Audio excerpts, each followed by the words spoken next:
ओम नमः शिवाय।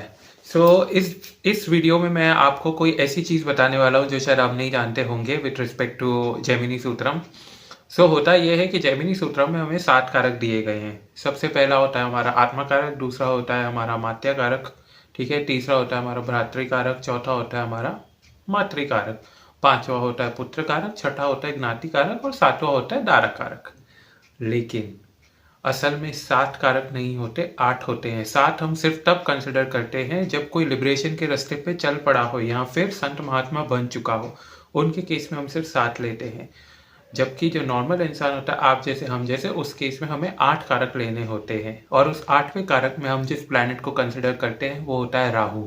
क्योंकि इन 7 कारकों की कैलकुलेशन के टाइम पे हम राहु केतु को कंसिडर नहीं करते, लेकिन जब हम 8 कारक की बात करते हैं तो हम राहु की कैलकुलेशन करेंगे।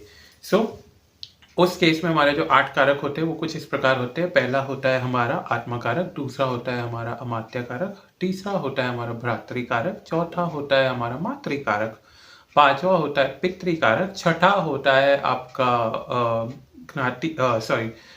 पुत्र कारक, सातवां होता है आपका ज्ञाति कारक एंड आठवां होता है आपका दारा कारक। नाउ यहाँ पे एक पितृ कारक एक्स्ट्रा आ गया। अब हमें जो राहु की कैलकुलेशन करनी है, राहु की डिग्री कैलकुलेट करने के लिए हमें सबसे पहले क्या करना है, हमको राहु की डिग्री को उठा लेना है। लेट्स से कुंडली में D1 में राहु 4 डिग्री पर बैठा है, तो हम उसको 4 डिग्री का कंसिडर नहीं करेंगे, क्योंकि राहु केतु हमेशा रेट्रोग्रेड यानी कि वक्री चलते हैं। तो उस केस में हमको करना ये है कि हर प्लैनेट को 30 डिग्री अलॉट की गई है। राहु की डिग्री हम कैलकुलेट करने के लिए 30 में से जितनी दी गई है उसको माइनस कर देंगे, तो जो उसकी डिग्री निकल के आएगी उसको हम कंसिडर करेंगे कारक कैलकुलेट करने में, 8 कारक कैलकुलेट करने में। लेट से अगर राहु की 4 डिग्री है तो जब हम 4 माइनस कर देंगे तो हमारे पास आ गई 26 डिग्री।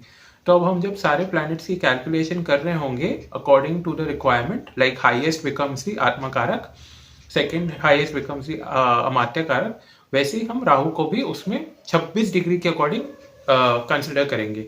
सेम वे अगर लेट से राहु 25 डिग्री के ऊपर दिया हुआ है आपकी कुंडली में, तो हम 30 में से 25 माइनस कर देंगे और जो राहु की डिग्री निकल के आएगी वो आएगी 5 डिग्री, तो वो आप उसमें कंसिडर करेंगे।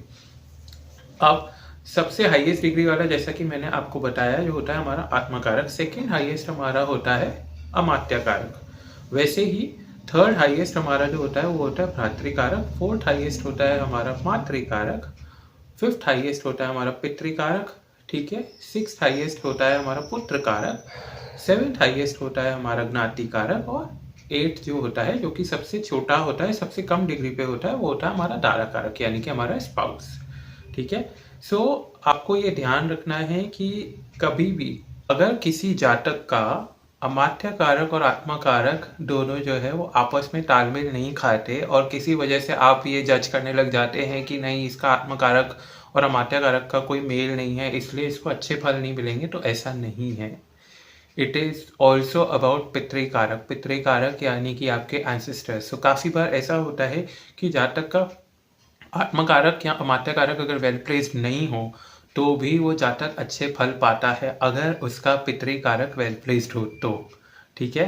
नेक्स्ट टाइम जब भी आप किसी का कारक देखेंगे जेमिनी सूत्रम से, आप ज़रूर पितृ कारक को कंसिडर कीजिएगा, क्योंकि उसके बिना ये कैलकुलेशन अधूरी है। अनलेस एंड अनटिल आप खुद कोई संत महात्मा ना बन जाए, या आप जिसकी कुंडली देख रहे हैं वो कोई संत महात्मा नहीं हो, या फिर आप खुद लिबरेशन के रास्ते पे ना चल पड़े हो, या जिसकी आप कुंडली देख रहे हैं वो किसी लिबरेशन के रास्ते पे ना चल पड़े हो, ठीक है।